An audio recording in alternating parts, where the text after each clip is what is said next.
Thanks for joining us. Today's presentation is brought to you by Corey and Smith Health for Life Medical Center and Restore Hope for Health. Today we're going to be taking a deeper look into grains, not just whether they're gluten-free or not, but what they really are, how they're processed, and how they affect everything from your blood sugar to your hormones. Grains have drastically changed over the last 100 years, and many of us are unknowingly eating versions of foods that are contributing to fatigue, inflammation, and gut issues. Please note that while this video will be giving you a lot of information, we'll have even more information to read through on each slide. Be sure to pause the video to read the information or take notes if you'd like, or just go back to the sections that most interest you when you're done. Let's get into what grains really are and how to make informed choices that support your health.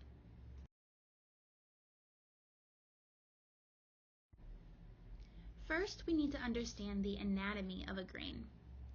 A whole grain is made up of three parts: the bran, the germ, and the endosperm. The bran is fiber-rich. The germ contains healthy fats and nutrients, and the endosperm is mostly starch. Most commercial grains are stripped down to just the endosperm, which spikes blood sugar and provides little nutrition. When we talk about eating whole grains, we want all three parts intact.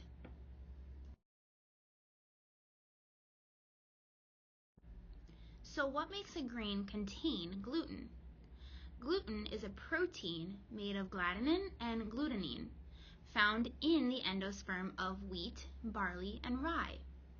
It's what gives bread its chewy texture, but it can also cause inflammation or gut damage, especially in those with celiac, gluten sensitivity, or autoimmune conditions.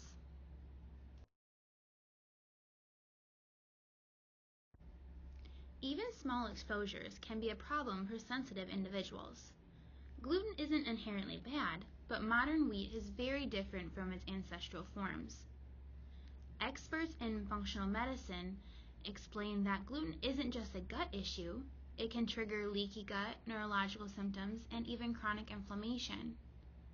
Gluten also contributes to autoimmune activation and should be avoided in all autoimmune cases, even without digestive symptoms. Dr. Mark Hyman explains that gluten has become a modern toxin for many people due to how wheat is bred and processed today.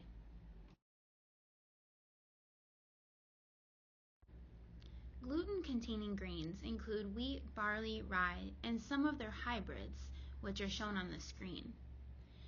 Gluten-free options include quinoa, millet, buckwheat, teff, sorghum, and amaranth. On the screen, you'll see a list of naturally gluten-free grains. But you'll want to be cautious. Many gluten-free grains are processed on the same equipment as wheat, so it's important to look for certified gluten-free labels if you're sensitive. The key is not to just avoid gluten, but choosing the healthiest grains available.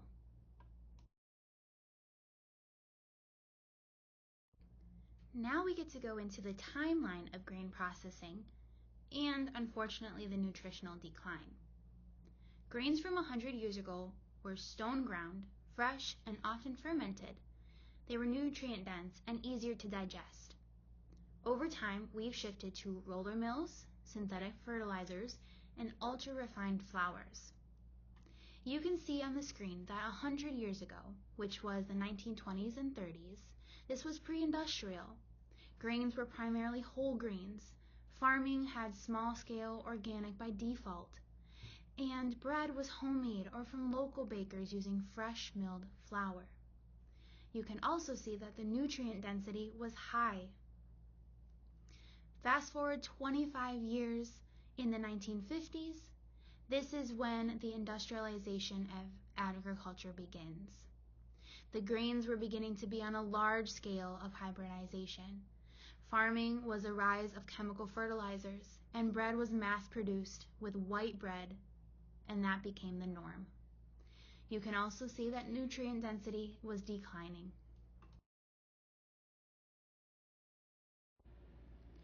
fast forward another 25 years to the 1970s, where you're going to see that the processed food exploded. The grains were widespread hybrid. Farming included pesticides, synthetic fertilizers, and GMOs became dominating. Bread was also no longer made at home, but primarily store-bought. Nutrient density was very low and getting lower. Now we move to the 2000s, just a mere 25 years ago, give or take. This is an ultra-processed food boom. GMO expansion was at an all-time high. Chemically induced grains with glyphosate. Farming also included glyphosate, which is in Roundup. And bread was primarily factory made with preservatives, emulsifiers, and of course, lots of added sugar. Processing also started including enriched white flour, which still stripped of nutrients, and then artificially fortified. At this point, the nutrient density is very low.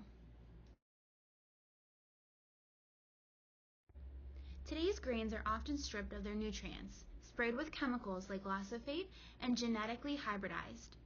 This shift has major implications for our gut health, our metabolic function, and even our hormone balance.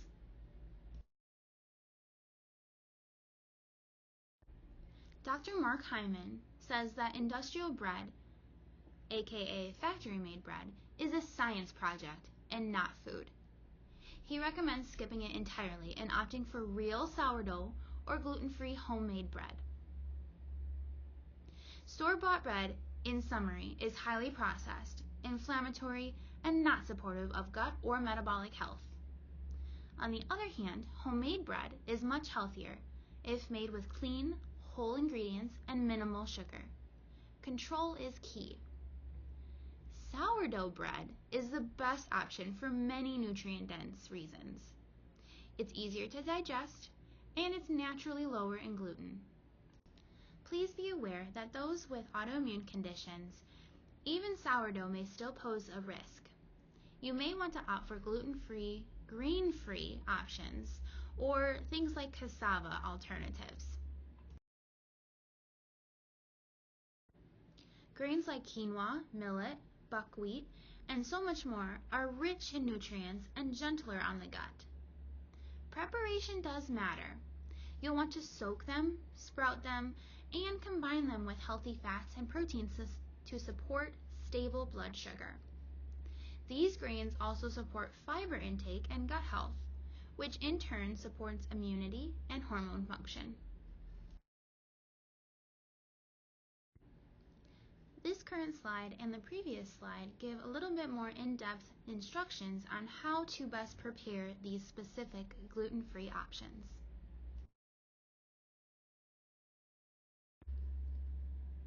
Before we move on, we'll give you a special note for oats specifically. While they are naturally gluten-free, they are frequently contaminated, so we want to use caution. A little bit of a tip, you can use certified gluten-free oats. Soak them overnight before cooking to reduce the fattic acid. Dr. Axe and Dr. Myers recommend rotating gluten-free grains and prepping them properly to support your gut healing. Dr. Casey Means highlights the role of fiber-rich, whole food carbohydrates in supporting metabolic flexibility, especially when balanced with protein and fat.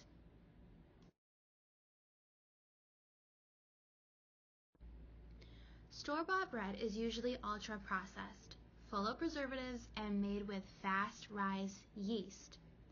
Homemade bread gives you control over ingredients, and sourdough is the gold standard, which is fermented, easier to digest, and naturally lower in gluten.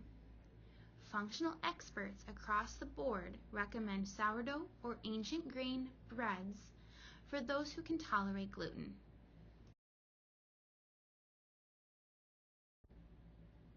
For those avoiding gluten, we have a simple millet and buckwheat bread that's high in fiber and easy to digest. On the screen, you'll see the instructions and the ingredients to make that right at home.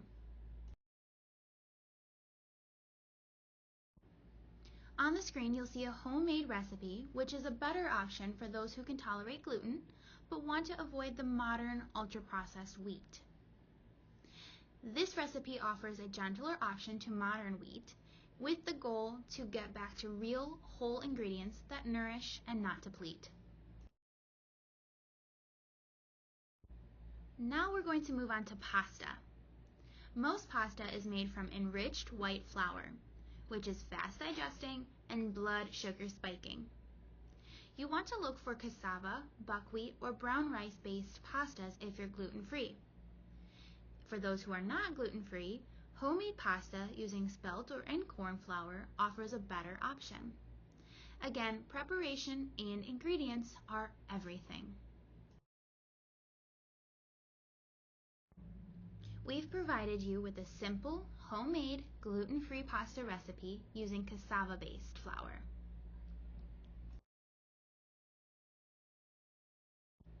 We've also provided you with a homemade corn or spelt pasta recipe, which of course contains gluten. This is a clean, wholesome pasta recipe using ancient grains with lower gluten content and better digestibility.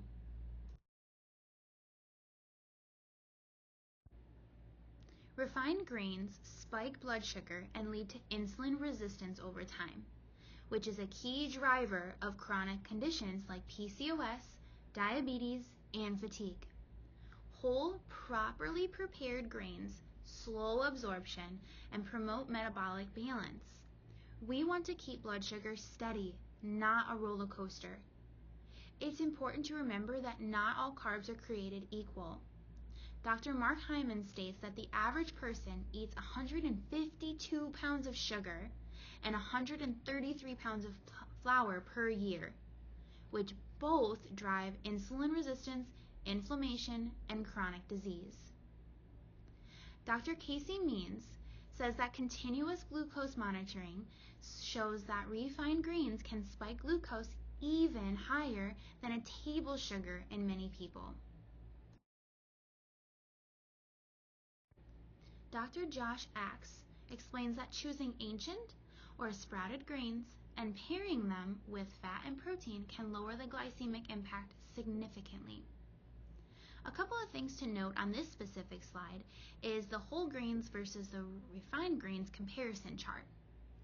You'll also want to take a little peek at the insulin, which is the fat storage hormone. Keep in mind that chronically high insulin levels can prevent fat burning, promote fat storage, especially visceral fat, and contribute to hormone imbalances like estrogen dominance and PCOS. It can also lead to metabolic inflexibility, which means that we are relying on sugar, not fat, for energy. Dr. Zach Bush and Dr. Amy Myers stress that gut health and metabolic health are inseparable. Inflammatory grain products, especially modern wheat, play a major role in both. Some functional medicine strategies to lower grain-related blood sugar spikes would include choosing whole, intact grains, soaking or sprouting grains to reduce the anti-nutrients and lower glycemic response, adding healthy fats and protein to each grain-based meal, avoiding eating grains in isolation, always balancing the plate, and cool and reheat cooked grains to increase resistant starch, which helps feed the gut bacteria and stabilizes our blood sugar.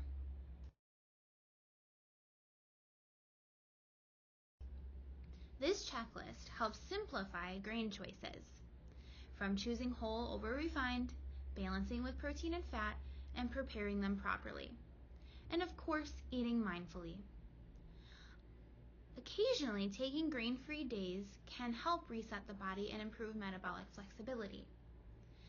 Also, again, cooling cooked grains increases resistant starch, which is great for gut health.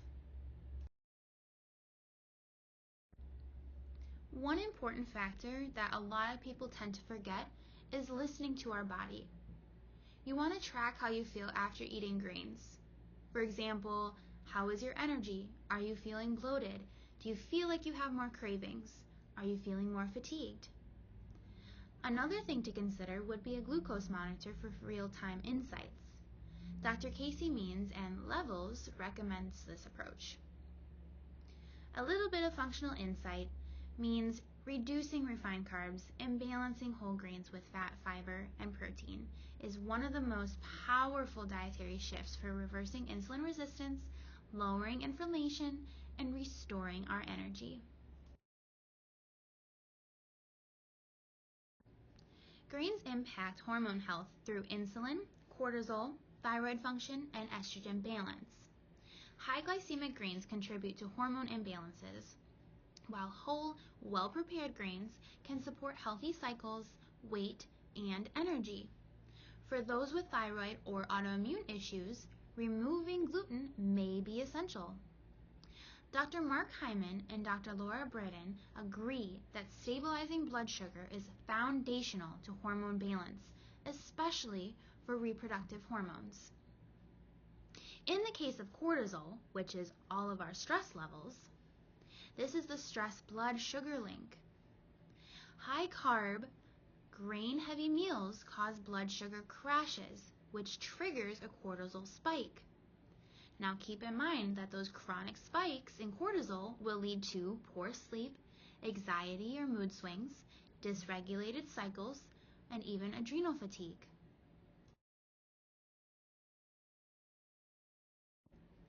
Specifically with our thyroid, this contributes from grains and is correlated with our gut health as well.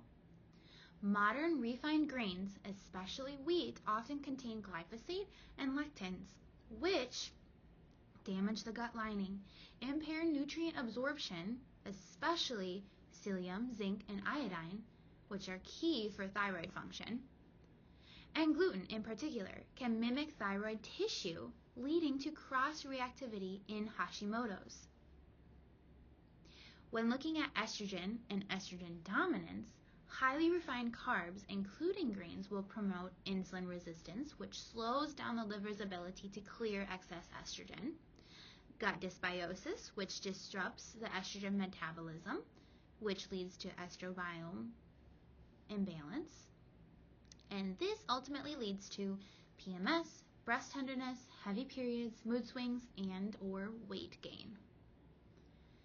Not just for women, but for men too, testosterone is a big key as well. High insulin from refined grains will lower testosterone and increase estrogen. In men, this leads to low energy, reduced libido, fat gain, and in women, excess androgens, which increase PCOS type pictured symptoms.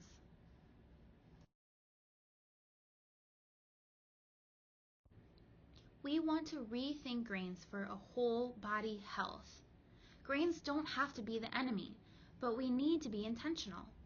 Understanding how grains affect our gut, blood sugar, and hormones empowers us to choose what works for our body. Whether you eat grains or avoid them, the goal is to always be the same. Have real food, balanced meals, and healing from the inside out. Some final tips for our members. You want to focus on intact grains, not flours. You want to experiment with grain-free days or cooling or reheating techniques. Try making homemade bread or pasta with ancient grains. Pay attention to how you feel. Your energy, your mood, your digestion, and your cravings are all clues. And finally, when in doubt, you'll want to consult a functional medicine provider for personal guidance. That's all for now. Thank you so much for joining us. We wish you the best of luck in your journey to rethinking grains for your whole body health.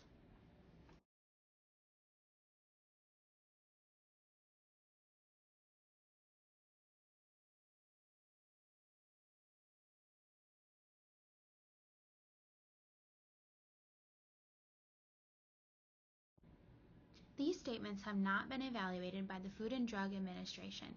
These products are not intended to diagnose, treat, cure, or prevent any disease. Please visit shop.cshealthforlife.com for any products or added education.